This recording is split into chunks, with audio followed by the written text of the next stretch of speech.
Welcome to Sew Very Easy. My name is Laura, and it is time for the block of the month, Scrappy Sunshine follow along. Let's jump right in and get going. This month, we are going to add on to last month's block. We are going to need the 8 little scrappy arrows and 16 of our 4 patch, so we can put those aside for another time. Divide up our 4 patches and sew them onto this little V block.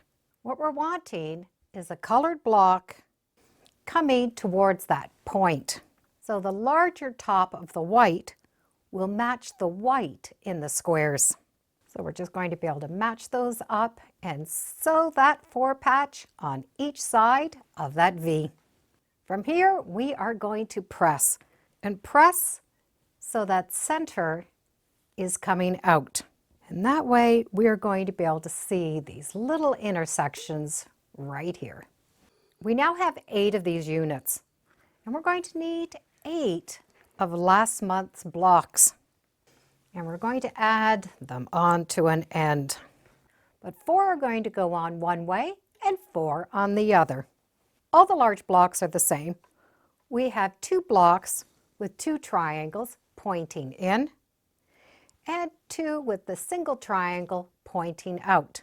We're going to need to put that piece on, so it's going to be on one side and then turned and put on the other side.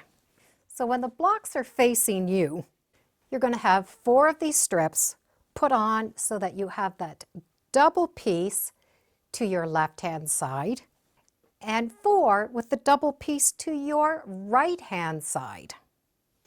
So it's just a matter of having that one block going in one direction and then flipping it so it's going in the other direction.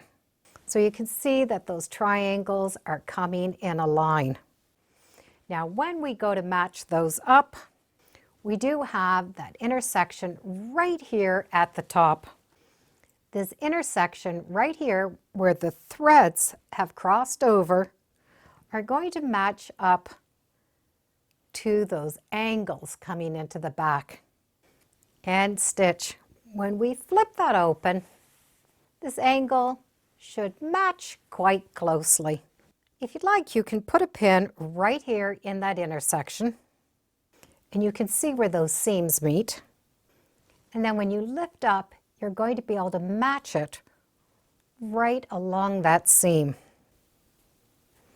And pin. So the pin is coming right out of this little point and will go right into that point. And once those points are matched up, we can stitch that 1/4 inch. Once those 8 blocks have that piece stitched on the top, this month is done. And we will still have 8 more of those blocks for another day. And that's all we need to do for this month. I will see you next month so that we can continue that scrappy block of the month. And thank you for joining me today on Sew Very Easy. Feel free to subscribe. I'm on Facebook, Instagram, and I have a newsletter. It's all free under Sew Very Easy. And be sure to make every day a Sewtacular day. Bye for now.